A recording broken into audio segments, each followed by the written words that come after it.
asambleísta Diego García.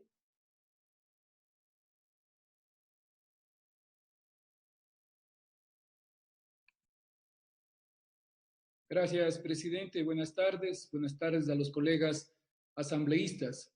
Voy a iniciar con una frase de una escritora. El conocimiento lentamente construye lo que la ignorancia en una hora destruye. George Eliot.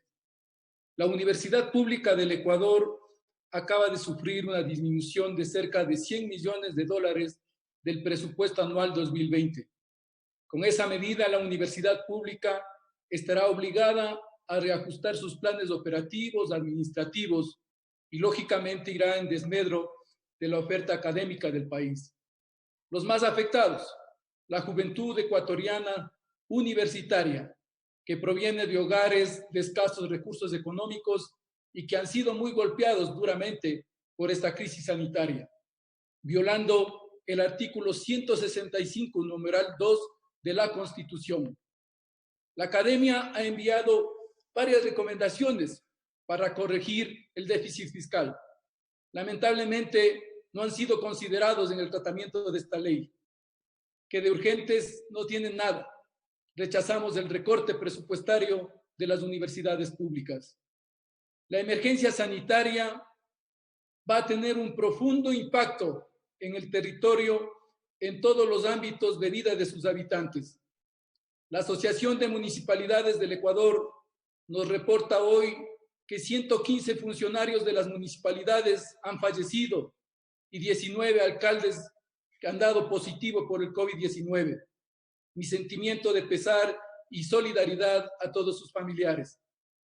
Con toda esta situación implica un gran reto para todo el aparato estatal que deberá desarrollar planes, programas y proyectos que permitan resolver muchos de los efectos económicos, sociales y culturales que tendrá la pandemia del COVID-19. En el caso de los gobiernos autónomos descentralizados, que son los organismos de cercanía a la ciudadanía, tienen un rol vital para adoptar las medidas que permitan una más rápida recuperación de su población. Los gobiernos autónomos descentralizados tienen importantes competencias dentro del ordenamiento territorial, parroquial, rural, cantonal y provincial. Esos planes de desarrollo no contienen ninguna estrategia que permita afrontar situaciones parecidas y, por tanto, tampoco existen proyectos y programas con ayudas o soluciones frente a los problemas que están atravesando sus habitantes como consecuencia de la pandemia mundial. Esta pandemia también afecta a la planificación territorial. No obstante, en la actual Ley Orgánica de Ordenamiento Territorial, Uso y Gestión de Suelo, consta la disposición transitoria quinta, que dispone que los gobiernos autónomos descentralizados tienen hasta el 14 de mayo del 2020 para adecuar sus planes de desarrollo y ordenamiento territorial a la LOTUS. Sin embargo, como consecuencia de la emergencia sanitaria que está atravesando el país, los procesos de planificación se han visto paralizados. Además, cualquier planificación que se elabore desde los gobiernos autónomos descentralizados deberá tomar en cuenta los efectos económicos, culturales, sociales que tendrá la pandemia del COVID-19 en su población.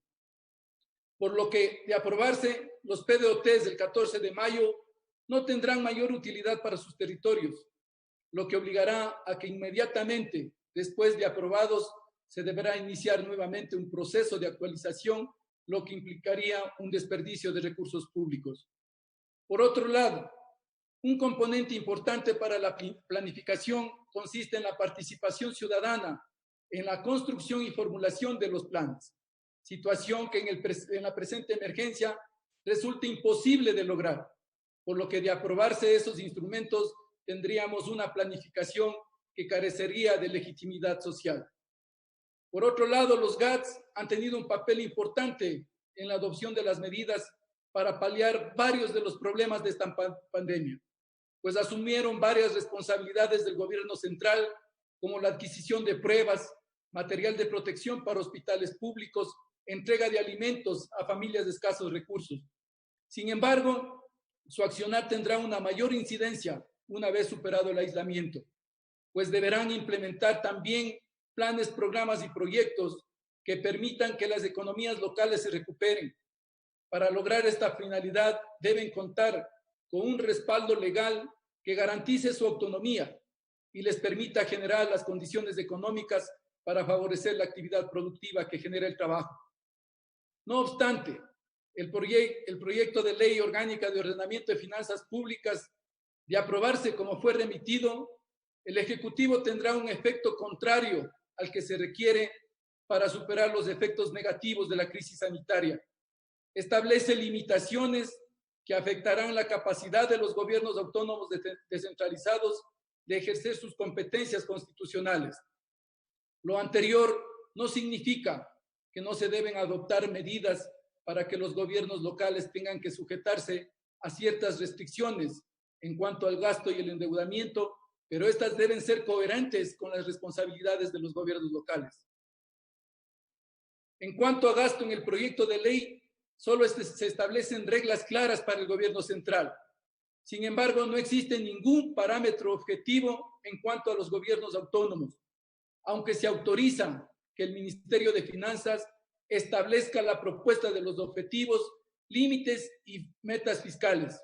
Es decir, el gobierno central tiene una amplia discrecionalidad para limitar la gestión de los gobiernos locales y cabe el riesgo que utilice estas atribuciones para justificar el incumplimiento de las transferencias legales de recursos.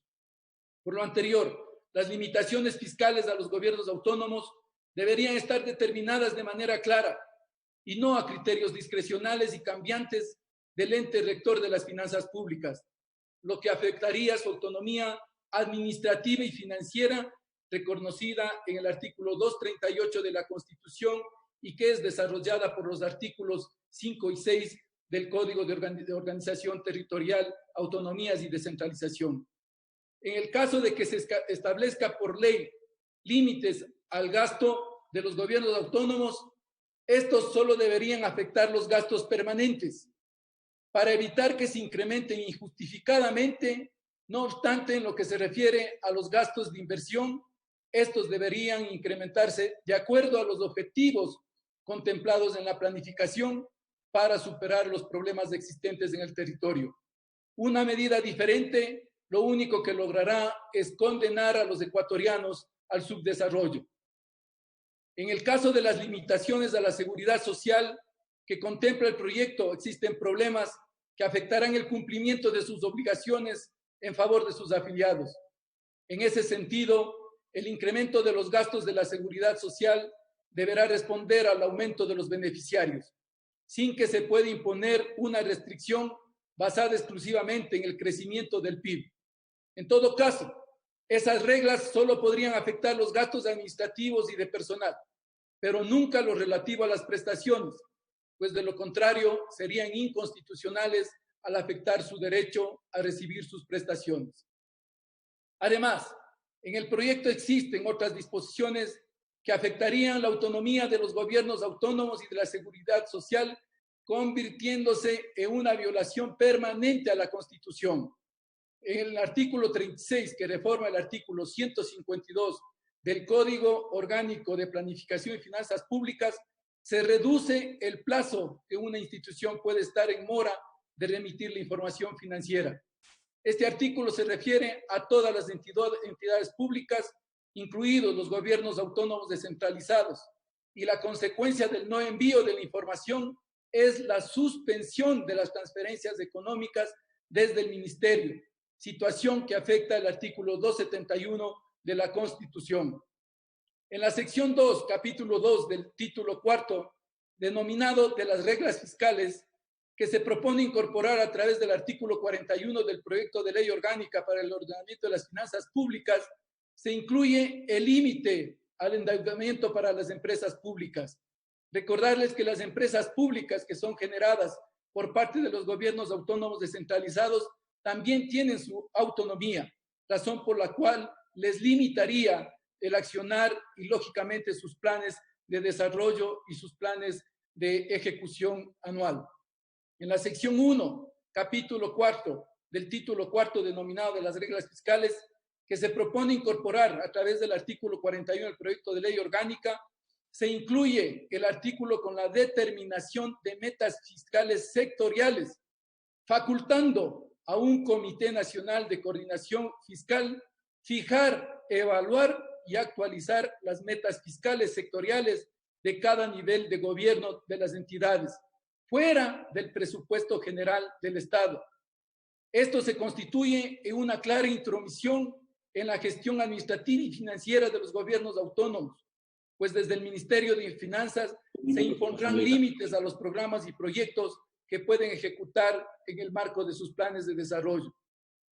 El Comité Nacional de Coordinación de Finanzas Públicas, como lo dije anteriormente, no coordina nada, sino que es un disfraz de una intervención descarada en la autonomía de los gobiernos autónomos y en la seguridad social. En el capítulo 7 del título 4 se le otorga al Ministerio de Finanzas la posibilidad de supervisar a todas las entidades públicas, incluidos los gobiernos autónomos descentralizados y la seguridad social, alertarles sobre el incumplimiento, aplicar medidas correctivas que implican la suspensión de las transferencias de recursos u obligar a la aprobación de un plan de sostenibilidad fiscal previo al reinicio de las transferencias. De mantenerse esta norma, se estará creando un mecanismo para que el gobierno central incumpla las transferencias que debe hacerse a los gobiernos autónomos descentralizados y a la seguridad social. Por último, presidente, es importante aclarar que este proyecto de ley no servirá para superar la actual crisis económica producida por el COVID-19. Sus reglas se aplicarán a partir del año 2022. Además de aplicarse esas reglas, en realidad el Estado no podrá adoptar medidas que permitan la reactivación económica del Ecuador. Alternativas sí las hay.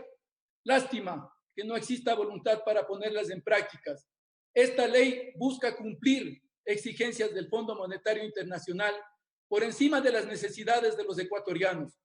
Con seguridad, en los próximos meses los encontraremos a los funcionarios de finanzas como empleados del Banco Mundial, del Fondo Monetario Internacional. En definitiva, el modelo económico implementado por el gobierno, por CREO, por las cámaras empresariales y la banca han fracasado. Muchas gracias, presidente.